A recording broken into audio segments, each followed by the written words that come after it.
Ibu dan teman-teman, jadi kali ini saya Erkantona dari kelas 8 akan mengerjakan tugas ulangan video tentang bab 3, yaitu masa kependudukan Jepang di Indonesia. Baik, sebelum masuk ke dalam pembahasan, mari kita memahami apa yang dimaksud dengan masa kependudukan Jepang. Masa kependudukan Jepang merupakan masa di mana rakyat Indonesia mendapatkan pengalaman dan perhatian militer. Masa kependudukan Jepang merupakan masa yang bisa dibilang masa paling keram.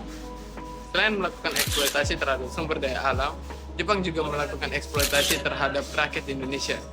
Contohnya mereka mengeluarkan kebijakan Romusa.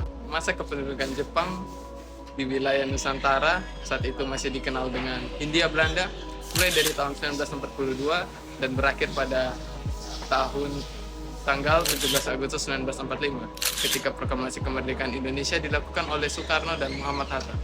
Tujuan Jepang menyerang dan menduduki Hindia Belanda adalah untuk menguasai sumber alam, terutama minyak bumi, guna mendukung potensi perang Jepang serta mendukung industrinya.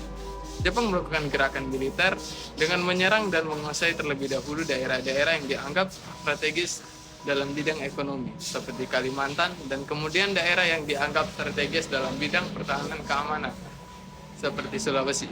Pengaruh kependudukan Jepang di Indonesia pertama dalam bidang politik, membentuk keresidenan baru dengan menetapkan 17 keresidenan di Pulau Jawa. Dalam bidang ekonomi, eksploitasi terhadap sumber daya alam oleh pemerintahan Jepang. Dalam bidang sosial, membentuk Romusa, membentuk Tonarugumi, dan doktrin kemakmuran Asia Timur Raya. Selanjutnya, mari kita bahas tentang organisasi-organisasi bentukan Jepang. Di bidang politik sendiri terdapat Putra, Jawa Kokai, Sendendu. Di bidang militer sendiri terdapat Seinendan, Keibodan, Fujinkai, Jibakutau, Peta, dan Kempeitai, dan Gakukotai. Di bidang sosial budaya, gerakan 3A, Mas Fumi, Simintai. Di bidang ekonomi, Romu Yokai.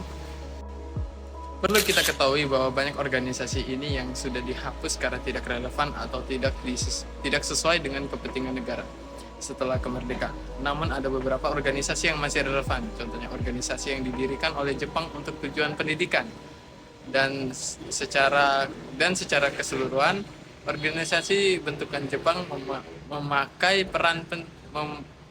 memainkan peran penting dalam keperjuangan kemerdekaan dan kedaulatan Indonesia. Terima kasih.